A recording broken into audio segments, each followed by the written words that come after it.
An old man was frustrated when he discovered his shoes were torn beyond repair and needed a new pair.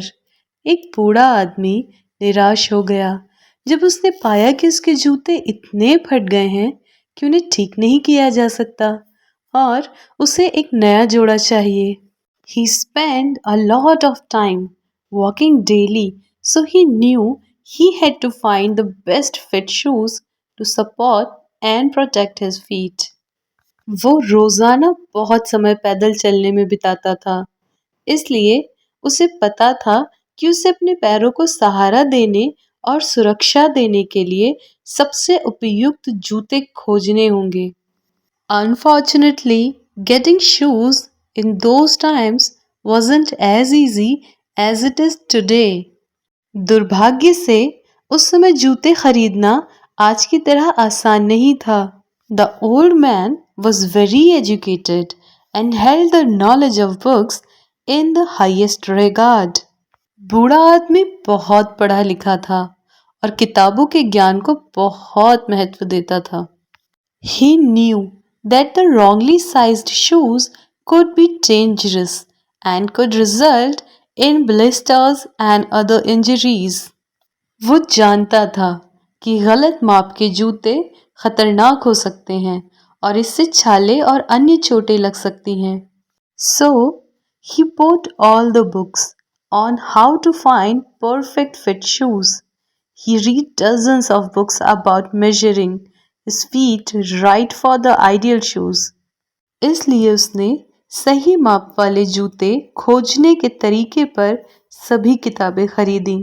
उसने आदर्श जूते के लिए अपने पैरों को सही तरीके से मापने के बारे में दर्जनों किताबें पढ़ी. The man even made a measuring stick for measuring the foot and shoes while following the book's instructions. उस व्यक्ति ने पुस्तक में दिए गए निर्देशों का पालन करते हुए पैर और जूते को मापने के लिए एक मापने की छड़ी भी बनाई. He went to the market when he was confident in his knowledge to find the best fit for his feet. जब उसे अपने ज्ञान पर पूरा भरोसा हो गया तो वो अपने पैरों के लिए सबसे अच्छा जूता खोजने के लिए बाजार गया. He was very proud of all the knowledge he had gathered. He thought that had he done this intensive research, he might have had to go barefoot for life. उसे अपने द्वारा एकत्रित किए गए सभी ज्ञान पर बहुत गर्व था.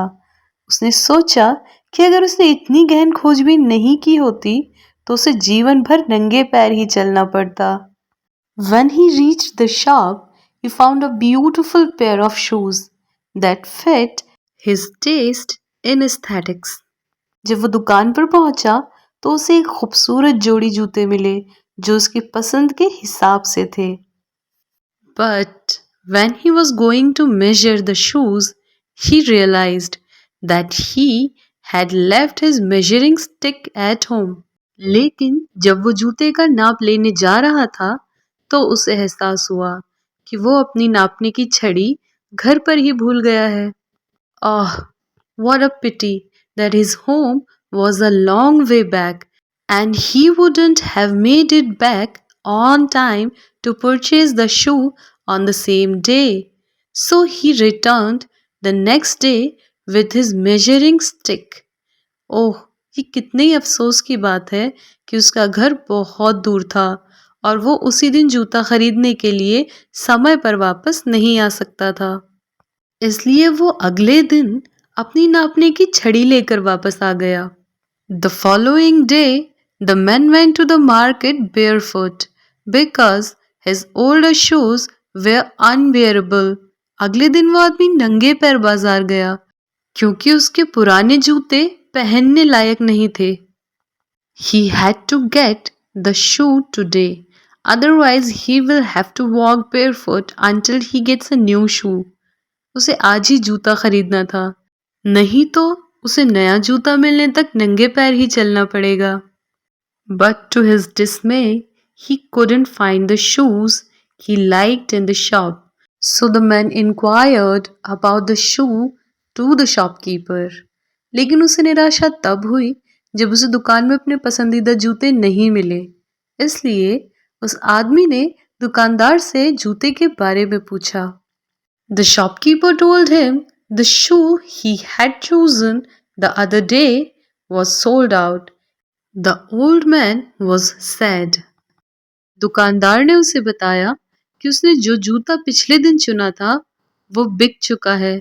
बूढ़ा आदमी उदास हो गया। Looking at the man's despair, the shopkeeper asked him why he didn't get his favorite pair the other day if he had liked them so much.